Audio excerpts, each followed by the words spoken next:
विश्वगुरु वशिष्ठ महाराज की जय। प्रगट आत्मराम की जय। जय जय गिरनारी महाराज की जय। जय जय गिरनारी महाराज की जय।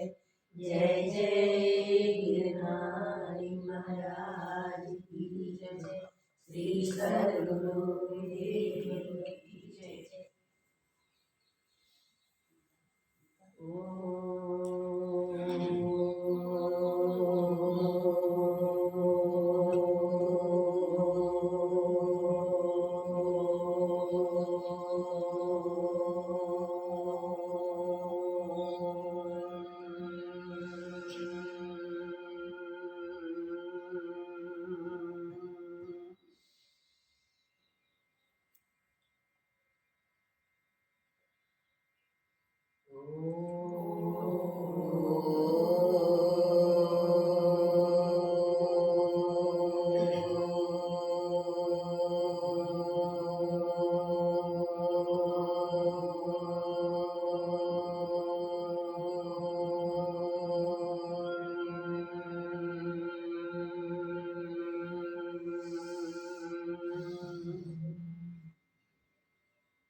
श्री सद्गुरु देव की जय। ओम ओम ओम ओम ओम।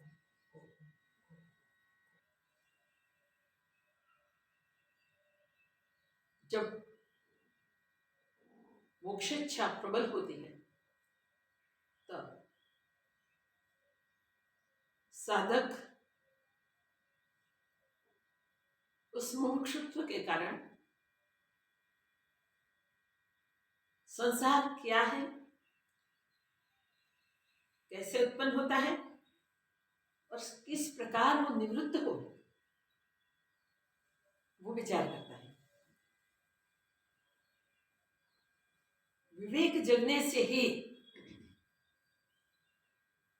सत्य असत्य का सार पता चलता है।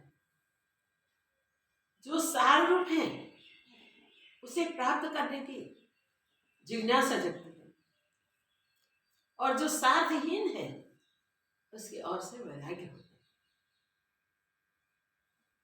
वैराग्य से समस्त संसार दिखते हुए भी बिल्कुल स्वप्नवत प्रतीत होता है। बार बार वही विचार आता है।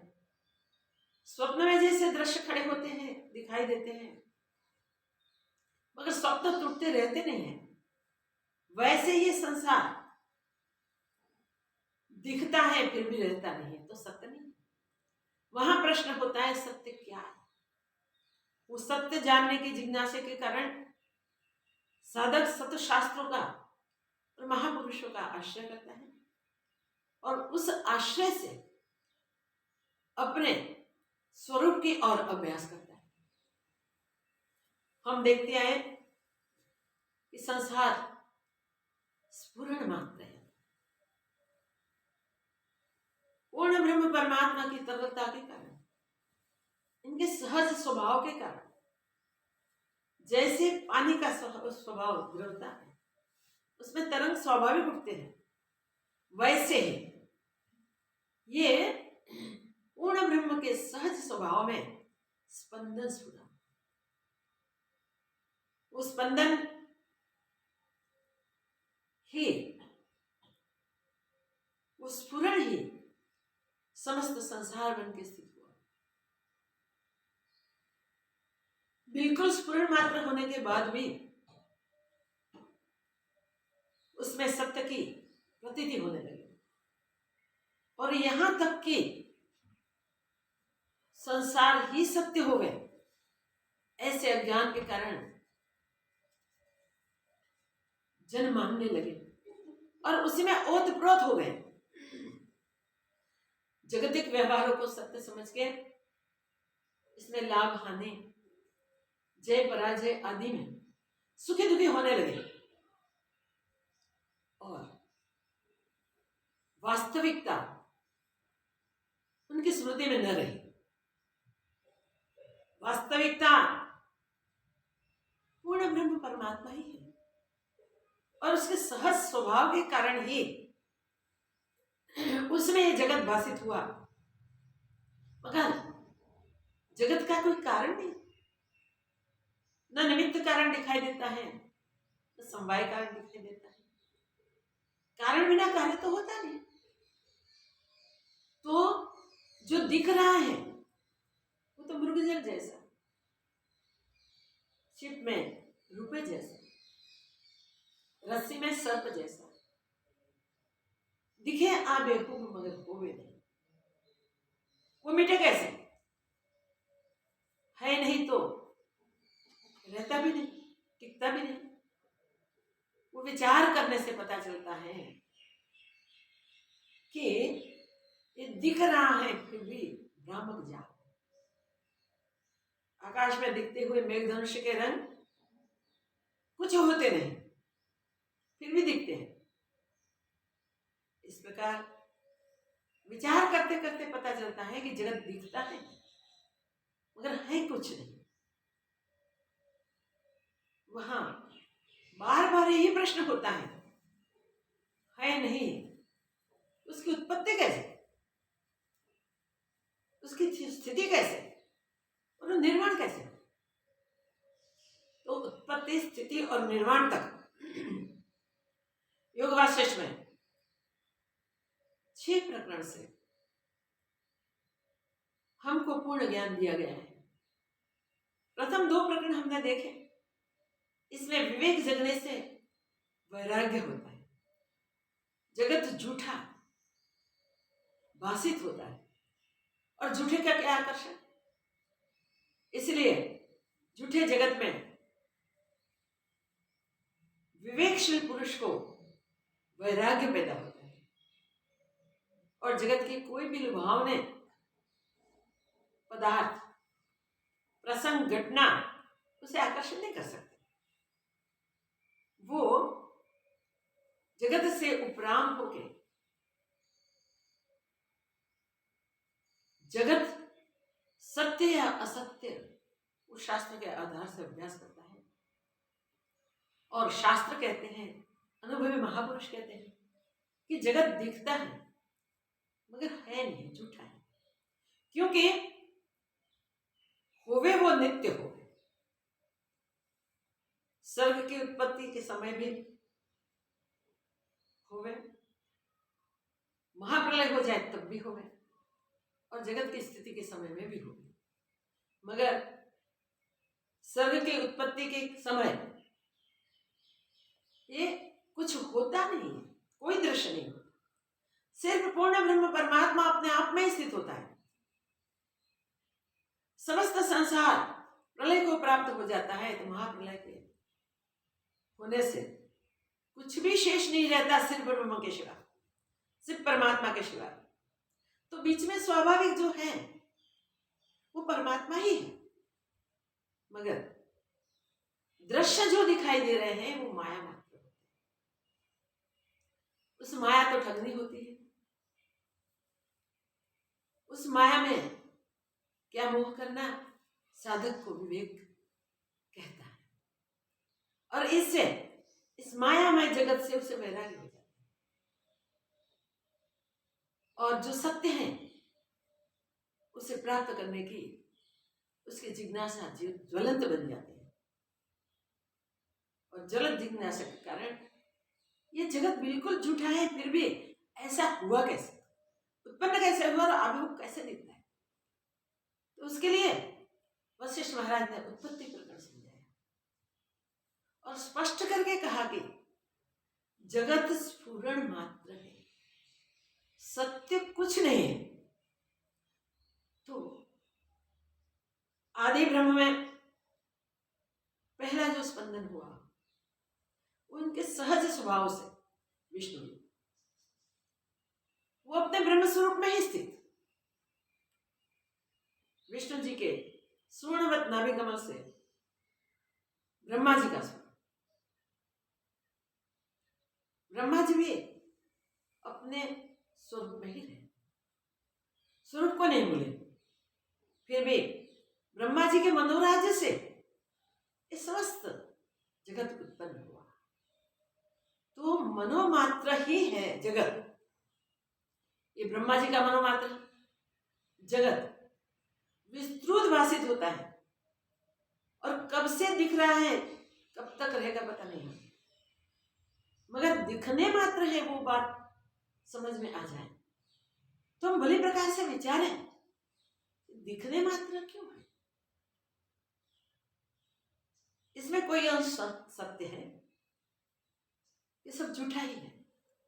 शास्त्रों के आधार से जब हम सोचते हैं और हमारे प्रश्न लेके महापुरुषों के सानिध्य में जाते हैं और पूछते हैं, तब महापुरुष वो शास्त्र सम्मत बात ही बताते हैं कि दिखता है मगर है नहीं, हुए नहीं फिर भी दिखे, मीन्स झूठा। तो मनोराज्य के नगर की तरह, स्वप्नपुर की तरह दिखे, दिखने से होता नहीं है, वो मिट सकता है। जो दिखाई दे रहा है वो है नहीं, तो है नहीं ऐसा निश्चय कैसे करें हम, ऐसी दृढ़ता कैसे हो?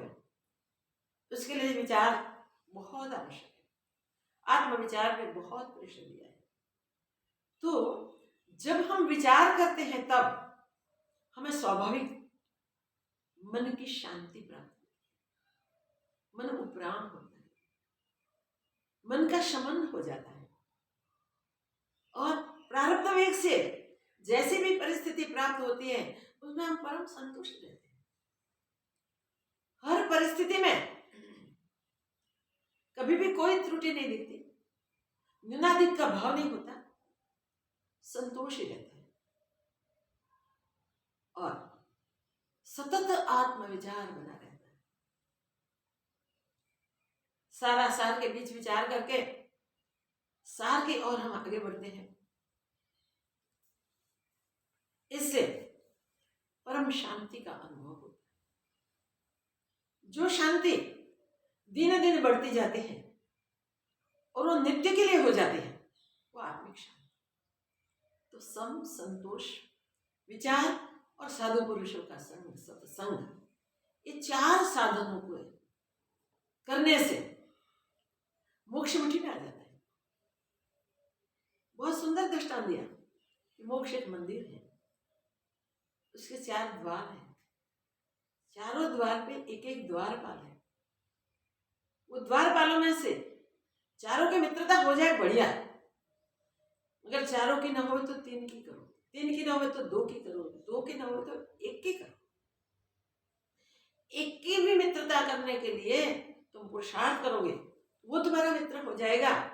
बाकी के 3 उनके मित्र हैं, वो भी तुम्हारे हो जाएंगे, तो चारों मित्र बन जाएंगे। चारों मिलके तुम्हें मोक्ष मंदिर में प्रवेश देंगे, तो मोक्ष के भागी बन जाओगे। इस निश्चय धारण करके हम ये सत्संग में आगे बढ़े। ये जगत स्फुरण मात्र है, जगत की उत्पत्ति चित्तवृत्तियों का स्फुरण ही है, मन कल्पना ही है। तो मन से जो दिखाई दे रहा है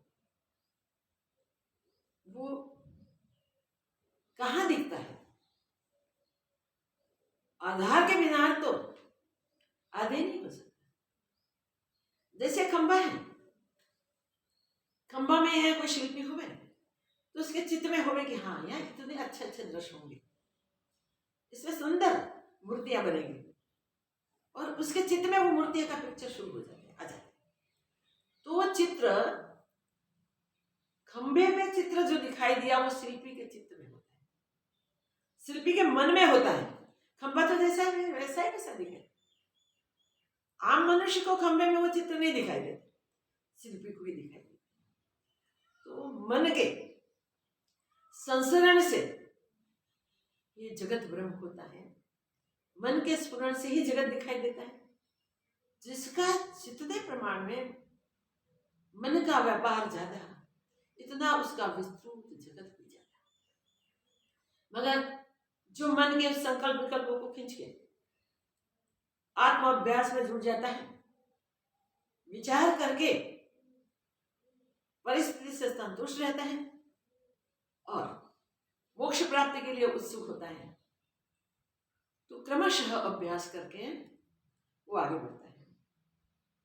तृतीय प्रकरण में वशिष्ठ महाराज ने प्रारंभ में वही कहा, जगत की उत्पत्ति स्फुरण मात्र है, मनोराज्य के दृश्य जैसे है। तो स्फुरण किस प्रकार जगत ब्रह्म दिखाता है, उसके लिए एक मंडप आख्यान कहते हैं। वशिष्ठ महाराज मंडप आख्यान कह के पद्म राजा और लीलावती के दृष्टांत से जगत की उत्पत्ति हमें समझाते हैं। पद्म राजा यथार्थ राजा थे, उत्तम प्रजापालक थे, धनवान, संपत्तिवान, कीर्तिवान और समस्त प्रजा के प्रिय राजा थे। रानी भी समझो दूसरी लक्ष्मी जी थी। बनने का दोनों का गाढ़ प्यार था, और वो राज्य तो उत्तम रीति से चलाते थे, मगर दोनों नित्य प्रति वन कंदराओं में घूमते थे,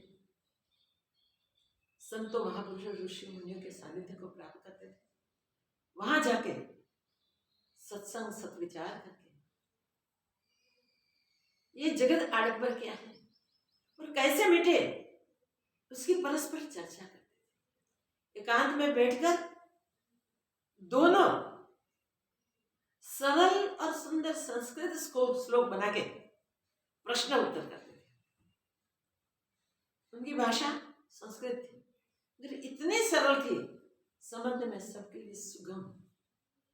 इस प्रकार अभ्यास करते करते एक बार लीलावती को विचार आया कि उनका पति बहुत सुंदर था, बहुत अनुकूल था, प्रिय था। वो हमेशा उनके पास कैसे रहे, वो प्रश्न उसके चित्त में उठा। उसने ब्राह्मणों को बुलाए, विद्वानों को बुलाए, ऋषीश्वर मुनीश्वरों को बुलाए और पूछा कि मेरा पति अजर अमर कैसे हो गए। उसके लिए जो भी व्रत तप दान तीर्थ आदि करना पड़ेगा वो सब मैं करूंगी, करने के लिए वो तैयार। ब्राह्मणों ने एक ही शब्द में मिलकर उत्तर दिया कि ये मर्त जगत है, मृत्यु लोक है, उसमें जो भी आते हैं उसे जाना होता है, उसे मरना होता है। इसलिए इसके लिए कोई व्रत तप दान जप यज्ञ आदि कोई धार्मिक क्रिया नहीं है जिससे मनुष्य अजर अमर हो सके। रानी ने विचार किया कि अरे तब क्या हो सकता है, एक अगर वो हो सके कि मेरा पति मुझसे पहले मर जाए तो उसकी पुरेष्टता मेरे अंतःपुर से बाहर न जाए। उसके लिए उसने सरस्वती की उपासना शुरू की। सरस्वती उपासना वो गुप्त रूप से कर रही थी, राजा को कुछ पता ही न चले। 3 दिन निराहार रह के उपवास करे, साधना करे, तब करे। फिर ब्राह्मणों को भोजन करवाए, दान दक्षिणा करे, दे के खूब पुष्ट करे। गुप्त रूप से रानी ने इस प्रकार साधना शुरू की, मां की सतत उपासना की, मां को सतत पुकारती रही और उसका नित्य क्रम जैसे पहले था वैसे ही बना रहा। राजा को कुछ पता नहीं चला। 300 दिन इस प्रकार तपस्या हुई। तब मां सरस्वती एक रात्रि को प्रकट हुई। उन्होंने बोला, बेटी तुमने बहुत अच्छा ये गुप्त तप किया है, मैं प्रसन्न हूं, मांगो। क्यों तूने ये तपस्या की? सारा वृत्तांत रानी ने बताया और कहा कि विद्वानों से, ब्राह्मणों से, ऋषि मुनीश्वरों से मैंने जाना है कि यहाँ कोई अजर अमर नहीं रह सकता। मां, मेरे पति के साथ मेरा इतना गाढ़ प्रेम है, मैं उससे भिन्न होना नहीं चाहती। फिर भी अगर मेरे पति मेरे से पहले परलोक चले जाए शरीर छोड़ के, तो एक वरदान दो कि उनकी पुरेष्टता, उनका जीवन मेरे अंतःपुर से बाहर न जाए। और दूसरा एक वरदान दो, जब मैं आपको स्मरूं, याद करूं, तब आप मुझे दर्शन दें। मां प्रसन्न थी। मां ने तथास्तु कह दिया। 2 वरदान रानी ने प्राप्त किए।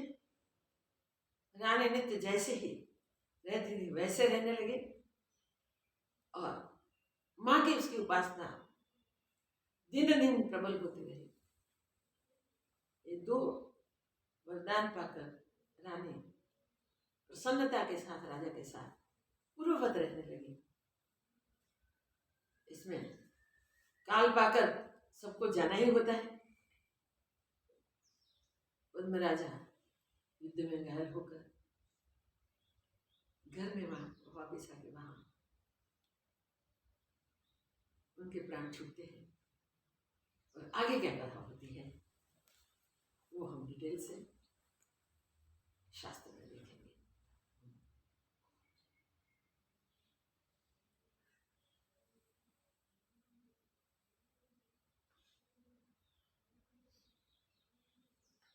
के वर्ग से राजा पद्म रणभूमि में घायल होकर घर में आकर मृतक हो गया। मरने से बहुत शोक। पुर्यष्टका के निकलने से राजा का शरीर कुंभला गया और रानी उसके मरने से बहुत शोकवान हुई। जैसे कमलिनी जल बिना कुंभलाती जाती है, वैसे ही उसके मुख की क्रांति दूर हो गई और विलाप करने लगी। कभी ऊंचे स्वर से रुदन करे और कभी चुप रह जावे। कभी ऊंचे ऊंचे स्वर से रुदन करे, कभी चुप हो जाए। रानी बहुत विलाप करने लगी। जैसे चकवे के वियोग से चकवी शोकवान होती है और जैसे सर्प की फुटकार लगने से कोई मूर्छित हो जाते हैं, वैसे ही राजा के वियोग से लीला मूर्छित हो गई और व्याकुल होके प्राण त्यागने लगी। तब सरस्वती जी ने दया करके आकाशवाणी की कि हे सुंदरी, तेरा भर्ता जो मृतक हुआ है, इसको तू सब ओर से फूलों से ढांप कर रख, तुमको फिर भर्ता की प्राप्ति होगी। रानी बहुत विलाप करने लगी। उसका मुख कुंभला गया। उसका विलाप देखकर माँ ने, सरस्वती जी ने आकाशवाणी कि रानी, तेरे पति को सब और से फूल से ढांप दे, आगे जाके तुझे वो मिलेगा। देखो कितनी कृपा होती है। कृपा के पात्र अगर हम बन जाए तो हमें इस प्रकार कृपा का अनुभव होता है, दया का अनुभव होता है। सरस्वती की उपासना से लीला को शोक से मुक्त करने के लिए सरस्वती ने आकाशवाणी से बता दिया कि तेरा पति तुझे फिर मिलेगा, उनके बॉडी को फूलों से ढांप दे और वह फूल न कुंभलावेंगे। तेरे भर्ता की ऐसी अवस्था है जैसे आकाश की निर्मल क्रांति है और वह तेरे ही मंदिर में है, तेरा कहीं पति गया नहीं। तेरे ही मंदिर में है, कहीं गया नहीं है। उसकी कांति बहुत सुंदर है और उस पे तो जो फूल पुष्प ढांपेगी उसकी कांति भी ऐसी ही रहेगी, वो मुरझाएंगे नहीं। हे राम जी, इस प्रकार कृपा करके जब देवी ने वचन कहे तो जैसे जल बिना मछली तड़पती हुई मेघ की वर्षा से कुछ शांतिमान होती है, वैसे ही लीला कुछ शांतिमान हुई। लीला को इस सुन के कुछ शांति हुई। फिर जैसे धन हो और कृपणता से धन का सुख न होवे, वैसे ही वचनों से उसे कुछ शांति हुई और भर्ता के दर्शन बिना जब पूर्ण शांति न हुई, तब उसने ऊपर नीचे फूलों से भर्ता को ढांपा और उसके पास आप शोकवान होकर बैठी और रुदन करने लगी। पति के पास शोकवान होकर बैठी रुदन करने लगी, क्योंकि ऐसे बातचीत न होवे, देख न सके जिस प्रकार पहले देखती थी वैसे, जैसे वार्तालाप होता था हो न सके, तो वो शोकवान हो गई। क्योंकि इस प्रकार बॉडी को देख देख करके क्या करें। फिर भी माँ की कृपा से माँ ने जो बोला इस प्रकार उसने अपने पति को फूलों से ढांप दिया। फिर देवी की आराधना की तो अर्धरात्रि के समय देवी जी आन प्राप्त हुई और कहा, हे सुंदरी। फिर वो देवी की आराधना करने लगी। आधी रात को देवी खुद प्रकट हुई और कहने लगी, हे सुंदरी, तूने मेरा स्मरण किया है। स्मरण किस निमित्त किया है और तू शोक किस कारण करती है? तू क्यों यह शोक तो करती सब है? जगत भ्रांति मात्र है। ये सब जगत तो भ्रांति मात्र है। किस कारण मेरा स्मरण किया है और क्यों शोक करती है? ये सारा जगत भ्रांति मात्र है, इसमें कुछ भी सत्य नहीं है। जैसे मृग तृष्णा की नदी होती है, वैसे ही यह जगत है। मृग तृष्णा जैसी दिखे भी होवे नहीं। अहम त्वम इदम से ले आदि जो जगत भासता है, सो सब कल्पना मात्र है और भ्रम करके भासता है।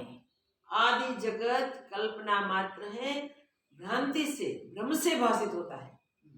आत्मा में हुआ कुछ नहीं। आत्मा में वास्तव में हुआ कुछ नहीं। तुम किसका शोक करती हो? तुम किसका शोक कर रही हो बे?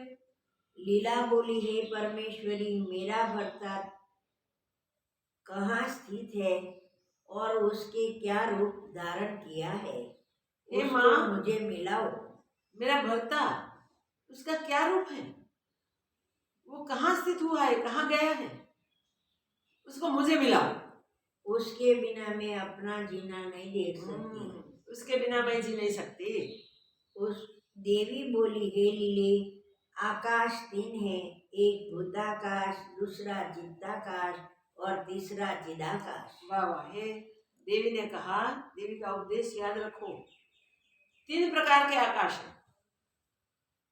एक भूताकाश, एक चित्ताकाश और तीसरा चिदाकाश।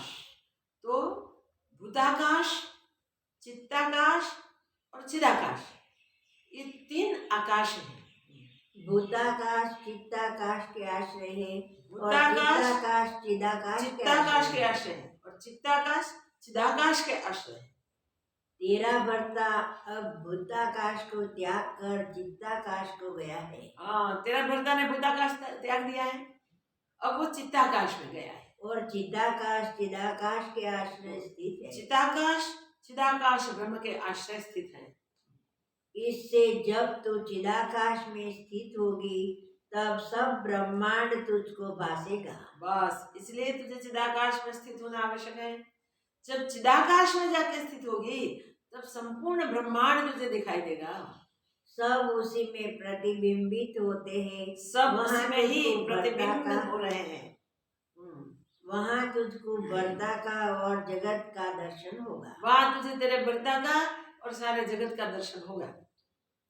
हे लीले, देश से क्षण में संवित देशांतर को जाता है।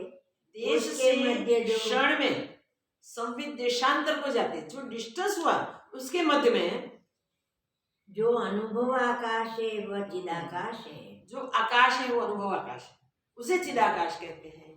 अनुभव आकाश को चिदाकाश कहते हैं।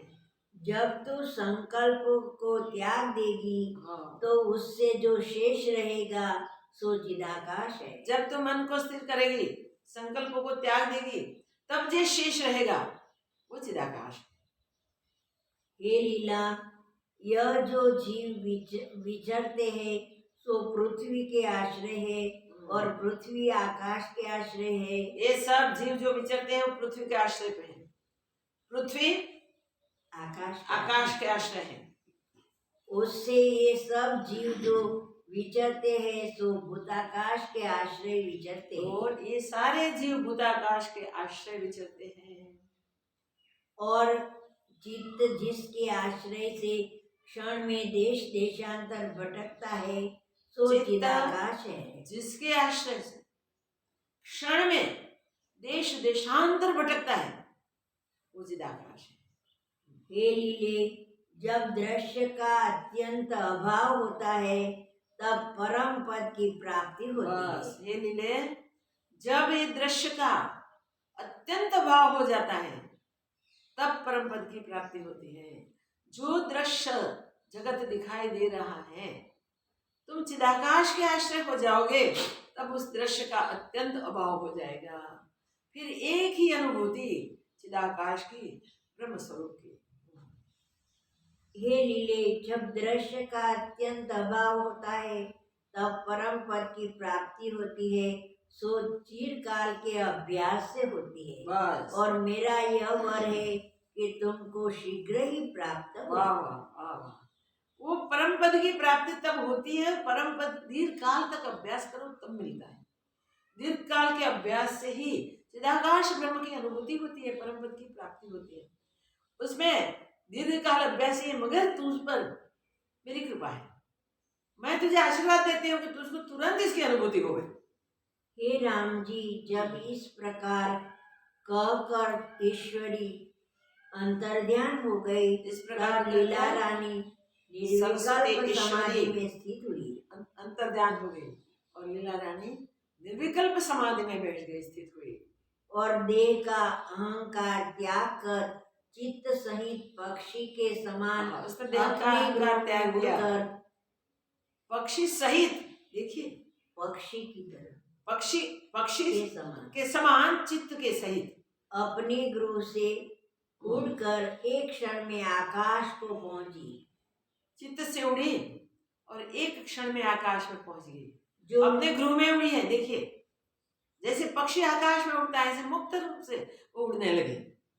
सूक्ष्म शरीर जो से निकल गए। नित्य शुद्ध अनंत आत्मा परम शांति रूप और सबका अधिष्ठान है, उसमें जाकर भर्ता को देखा। नित्य शुद्ध आत्मा जो परम शुद्ध है उसमें पहुंच गई और वहां उसने अपने पति को देखा। रानी स्पंद कलना ले गई थी, उससे अपने भर्ता को वहां देखा और एक बहुत कलना मंडलेश्वर लेके गई थी, इसलिए उसने अपने पति को देखा। बहुत मंडलेश्वरों के बीच वो बैठा था, भी सिंहासनों पर बैठे देखे। उसने अपने पति को मंडलेश्वरों के बीच सिंहासन पर बैठे हुए देखे। एक बड़े सिंहासन पर बैठे अपने भर्ता को भी देखा, जिसके चारों ओर जय जय शब्द होता उनके था। पति जो बड़े सिंहासन पर बैठे थे, उनके चारों ओर जय जय शब्द हो रहा था। उसने वहां बड़े सुंदर मंदिर देखे और देखा कि राजा के पूर्व दिशा में अनेक ब्राह्मण ऋषीश्वर मंदिर देखे, बड़े सुंदर आवास देखे और देखा कि राजा के पूर्व दिशा में अनेक ब्राह्मण ऋषीश्वर और मुनीश्वर राज्य के बैठे पूर्व हैं। दिशा में अनेक ब्राह्मण ऋषीश्वर मुनीश्वर बैठे हैं और बड़ी ध्वनि से पाठ करते हैं। और वो सब बड़ी ध्वनि से पाठ कर रहे हैं। दक्षिण दिशा में अनेक सुंदरी स्त्रियां नाना प्रकार के भूषणों सहित बैठी हुई बहुत सुंदरी स्त्रियां विविध प्रकार के भूषण पहन के बैठी थी। उत्तर दिशा में हस्ती, घोड़े, रथ, पायदे और चारों प्रकार के अनंत सेना देखी और पश्चिम में मंडलेश्वर देखे। बस पश्चिम में मंडलेश्वर देखे, चारों प्रकार की सेना देखी और चारों दिशाओं में मंडलेश्वर आदि उस जीव के आश्रय विराजते देखे। आश्चर्य में हुई। उसे आश्चर्य हुआ कि यहाँ मेरा पति मर गया है, ये क्या, यहाँ कैसे आया? और वो यहाँ बड़ा राजा है, इतना अनुभव कर रहा है। फिर नगर और प्रजा देखी कि सब अपने व्यवहार में स्थित है, सब अपने अपने व्यवहार में स्थित देखे और राजा की सभा में जा बैठी, पर राजा की सभा में जाके बैठी, मगर रानी को कोई देख न सका। सबको देखती थी और रानी को कोई न देखता था। रानी सबको देखती थी, रानी को कोई नहीं देखता था। जैसे और के संकल्प को और नहीं देखता, वैसे ही रानी को कोई देख न सके। रानी अपने संकल्प से वहां उपस्थित हुई थी, तो रानी सबको देखती थी, मगर रानी को कोई नहीं देखता था।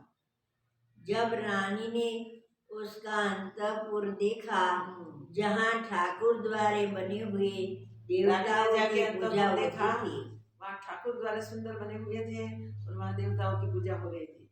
वहाँ की गंध, धूप और पवन त्रिलोकी को मग्न करती थी। वहाँ की सुगंध, पुष्पादिक जो भी साधन सामग्री पूजा के थे, इससे तीनों लोग सुगंधित हो रहे थे। और राजा का यश चंद्रमा के नाई प्रकाशित था। राजा का यश तो चंद्रमा के नाई प्रकाश रहा था। इतने में पूर्व दिशा से हरकारे ने आके कहा कि हे राजन। इतने में पूर्व दिशा से हरकार आया, उसने कहा कि राजन, पूर्व दिशा में और किसी राजा को क्षोभ हुआ। फिर उत्तर दिशा से कोई राजा ने चढ़ाई की पूर्व दिशा में, फिर उत्तर दिशा से हरकार आया, उसने भी वैसा ही कहा कि हे राजन, उत्तर दिशा में और राजा का क्षोभ हुआ है और तुम्हारे मंडलेश्वर युद्ध करते हैं। और राजा ने चढ़ाई की है, तुम्हारे मंडलेश्वर सब युद्ध कर रहे हैं।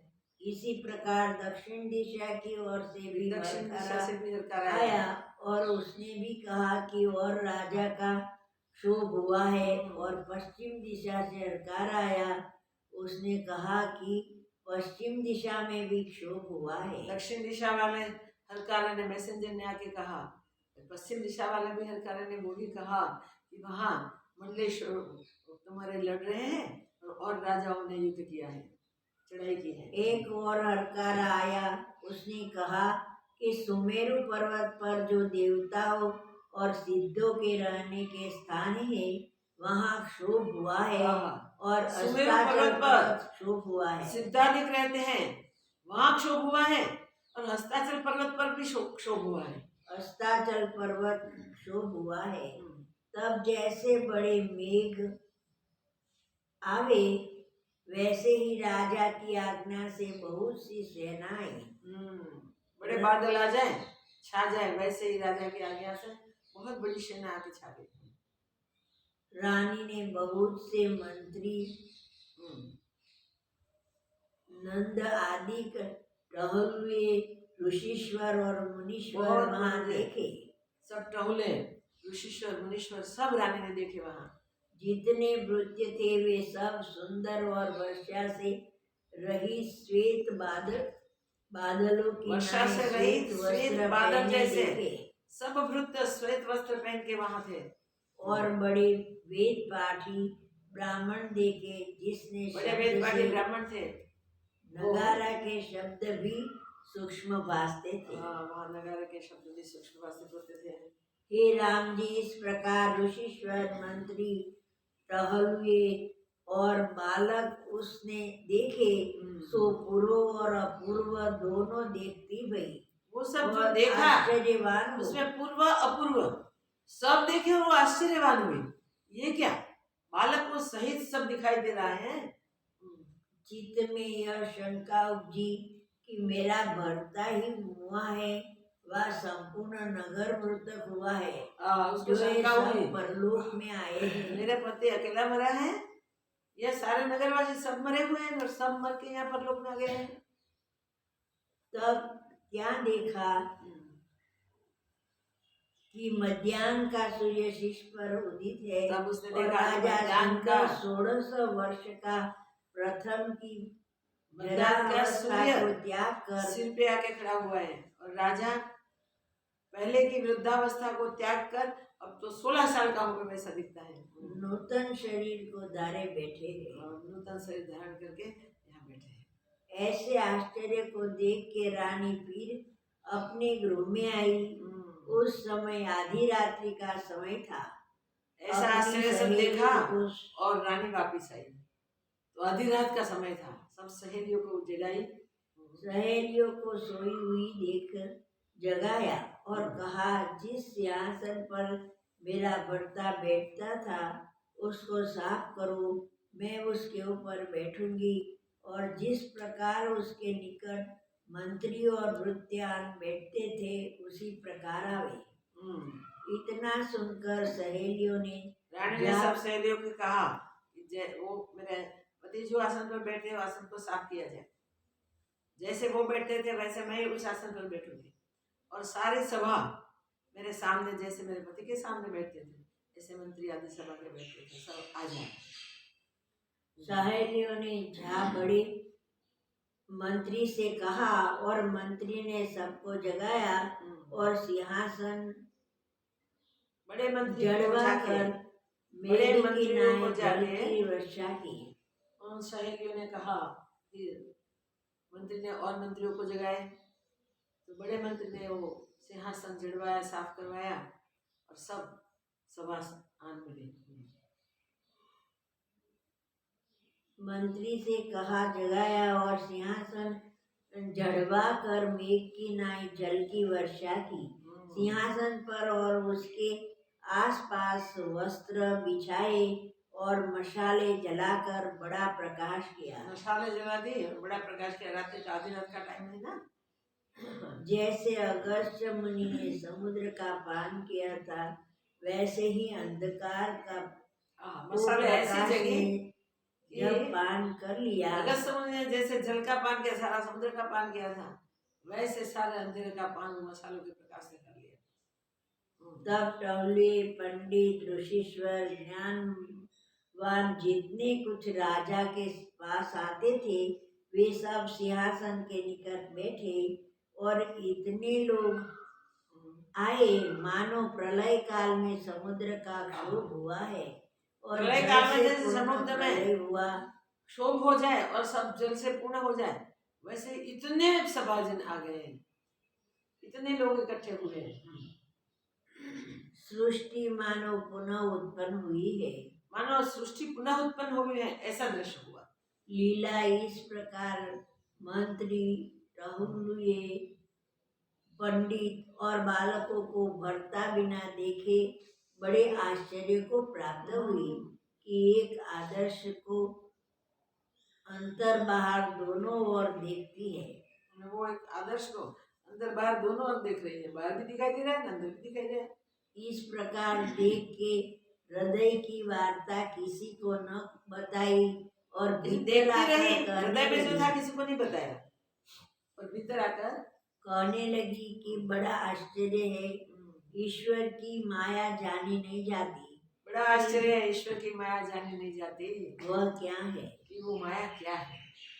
इस प्रकार आश्चर्यमान होकर उसने सरस्वती जी की आराधना की और सरस्वती फिर उसने कुमारी कन्या का रूप धर के आन प्राप्त हुई। सरस्वती जी कुमारी कन्या छोटी सी का रूप धारण करके वहाँ आन स्थित हुए।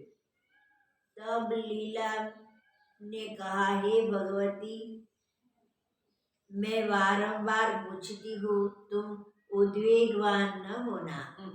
बड़ों का यह स्वभाव होता है कि जो शिष्य बारंबार पूछे तो भी खेदवान नहीं होता। बड़ों का ये स्वभाव होता है, गुरुजनों का ये स्वभाव होता है कि शिष्य बार बार पूछे तो भी वो दुखी नहीं होते, खेदवान नहीं होते। इसलिए माते से तुम दुखी नहीं होना।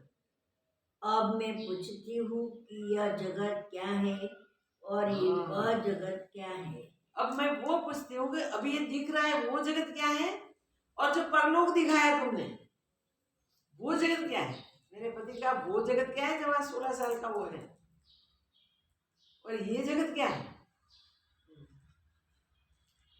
दोनों में कृत्रिम कौन है और अकृत्रिम कौन है। दोनों में अकृत्रिम कौन है और कृत्रिम कौन है वो बताओ। सच्चा कौन और झूठा कौन वो बताओ।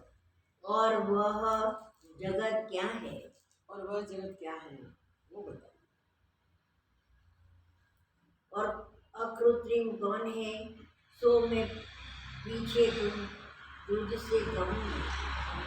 हे लीले, तुमने पूछा कि कृत्रिम कौन है और अकृत्रिम कौन है, सो मैं पीछे तुझसे कहूँगी। कहते हैं कि ये प्रश्न का उत्तर मैं पीछे से दूंगी। लीला बोली, हे देवी, जहाँ तुम हम बैठे हैं वह अकृत्रिम है और वह जो मेरे भर्ता का स्वर्ग है सो कृत्रिम है।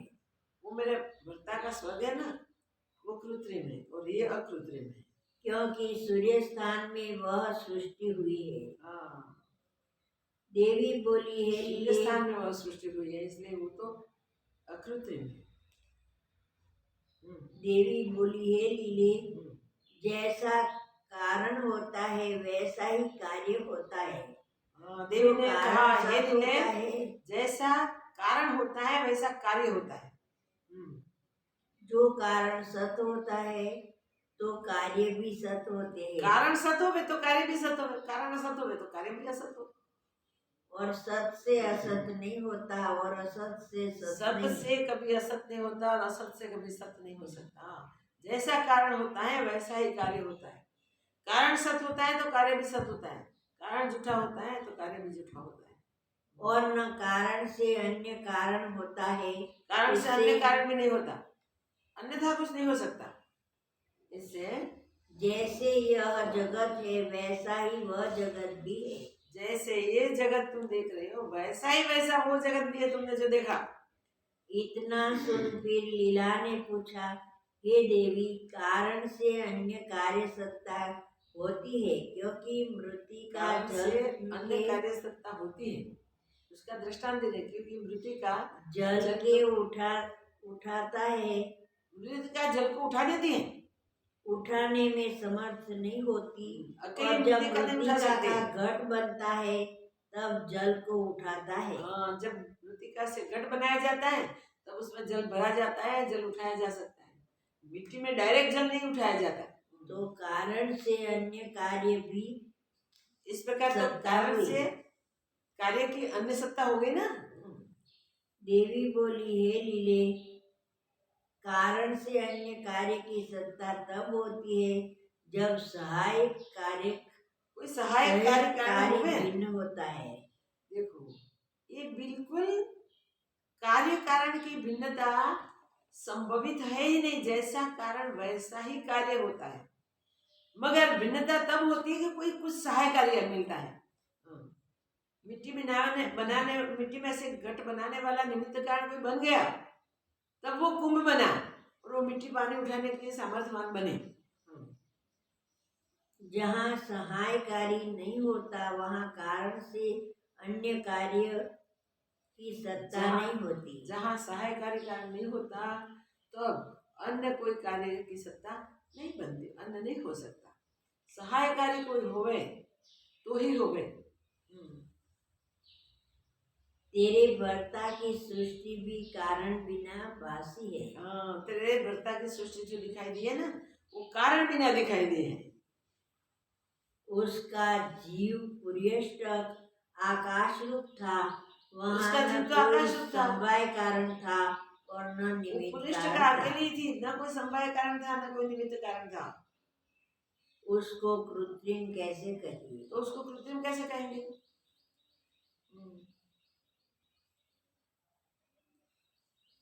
जो किसी का किया हो तो कृत्रिम हो, पर किसी का वह किया तो हुआ तो कृत्रिम कह आकाश सकते रूप हैं। पृथ्वी आदि तत्वों से रहित है। वह तो आकाश रूप जो पृथ्वी आदि तत्व है ना, उनसे रहित है। जो समवाय कारण ही न हो तो उसका निमित्त कारण कैसे हो? हाँ, समवाय कारण न हो तो निमित्त कारण कैसे होगा? इससे तेरे भर्ता का स्वर्ग अकारण है। तेरे भर्ता का जो सर्ग तूने देखा वो अकारण है, इसमें कोई कारण नहीं है। लीला ने पूछा, हे देवी, उस सर्ग की जो संस्कार रूप स्मृति है सो कारण क्यों न हो? वाह, संस्कार में स्मृति वो कारण नहीं हो सकती है, क्यों ना हो? मैं पूछती है। देवी बोली, हे लीले, स्मृति तो कोई वस्तु नहीं है, स्मृति आकाश रूप है। स्मृति कोई वस्तु नहीं है, स्मृति तो आकाश रूप है। स्मृति संकल्प का नाम है, संकल्प तो का वह नाम भी स्मृति है। संकल्प आकाश रूप है। तो वो भी संकल्प जो है वो आकाश रूप है और कोई वस्तु नहीं। और कोई वस्तु नहीं। वह मनोराज्य रूप है, वो तो इससे मनोराज्य उसकी रूप है। सत्ता भी कुछ नहीं है। इसलिए उसकी सत्ता कुछ नहीं। मनोराज टूटते कुछ होता ही नहीं, उसकी सत्ता भी कुछ नहीं। केवल आभास रूप है, केवल दिखने मात्र, केवल आभास रूप है। लीला बोली, हे महेश्वरी, यदि वह संकल्प मात्र आकाश रूप है तो जहाँ हम तुम बैठे हैं वह भी वही है, तो दोनों तुल्य है। वाह वाह, दोनों बराबर है, दोनों तुल्य है। मनोमात्र दोनों है वे। देवी बोली, हे लीले, जैसा तुम कहती हो वैसा ही है। देवी ने कहा, हे लीले, जैसा तू कहती है ना वैसा ही है। अहम त्वम इदम अहम त्वम इदम आदि। वह संपूर्ण जगत आकाश रूप है और भ्रांति मात्र करके जो भासता कहा है। जाता है वो संपूर्ण जगत भ्रांति मात्र दिखाई देता है, सत्य नहीं है। उपजा कुछ नहीं, वास्तव सब में आकाश कुछ हुआ मात्र नहीं, है आकाश मात्र सब कुछ है। और स्वरूप से इनका कुछ सद्भाव सद्भाव नहीं नहीं है इसका होता। कुछ भी। स्वरूप से देखो तो इसका कोई सद्भाव नहीं है।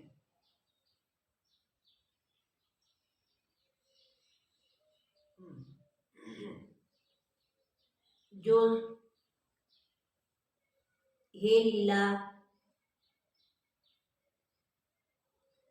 उपजा कुछ नहीं, सब आकाश मात्र है और स्वरूप से उसका कुछ सद्भाव नहीं होता। जो पदार्थ सत्य न हो उसकी स्मृति कैसे सत्य हो?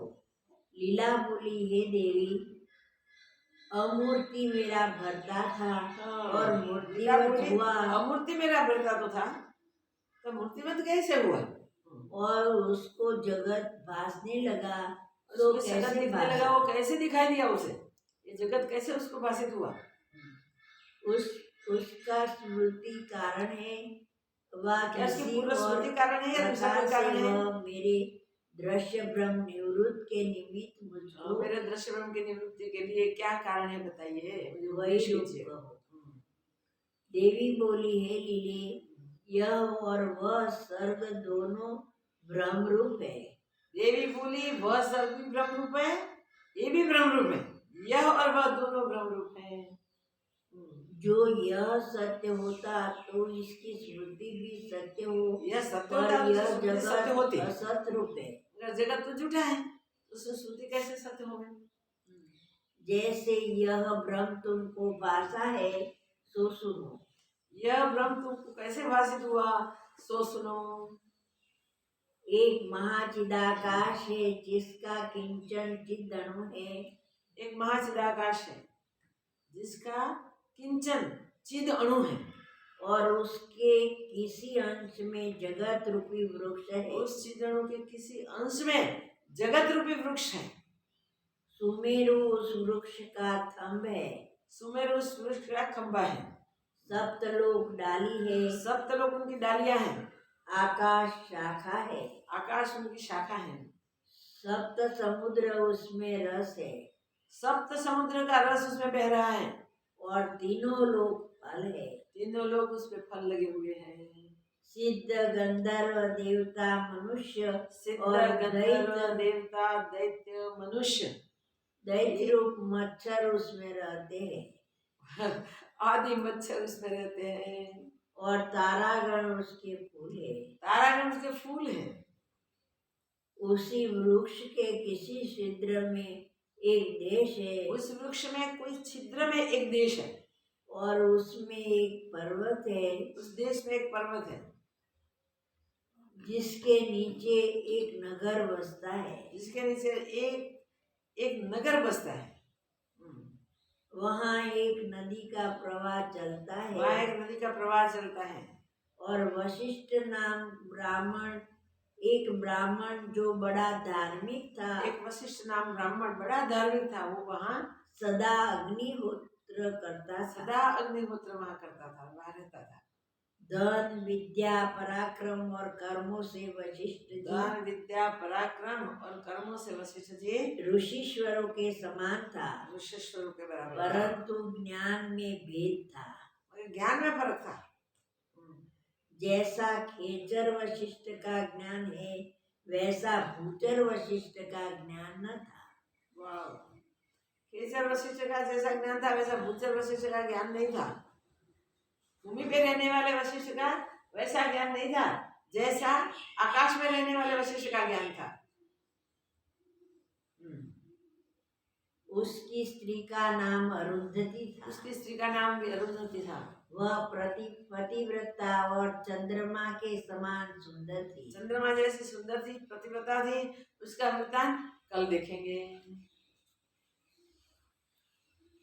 ओम पूर्णमदः पूर्णमिदं पूर्णात् पूर्णमुदच्यते पूर्णस्य पूर्णमादाय पूर्णमेवावशिष्यते। ओम शांति शांति शांति। श्री सद्गुरुदेव।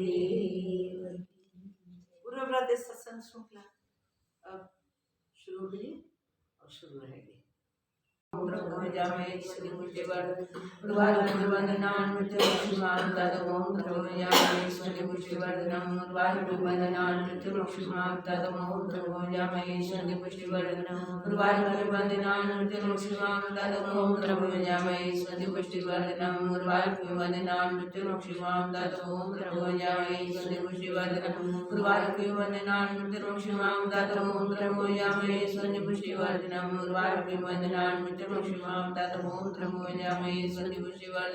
उर्वारुकं वन्दनान् मृत्युर्मुक्षिमां ददमो द्रवयामहे सन्निपुष्टिवर्धनम् उर्वारुकं वन्दनान् मृत्युर्मुक्षिमां ददमो द्रवयामहे सन्निपुष्टिवर्धनम् उर्वारुकं वन्दनान् मृत्युर्मुक्षिमां ददमो द्रवयामहे सन्निपुष्टिवर्धनम् उर्वारुकं वन्दनान् मृत्युर्मुक्षिमां ददमो द्रवयामहे सन्निपुष्टिवर्धनम् उर्वारुकं वन्दनान् मृत्युर्मुक्षिमां ददमो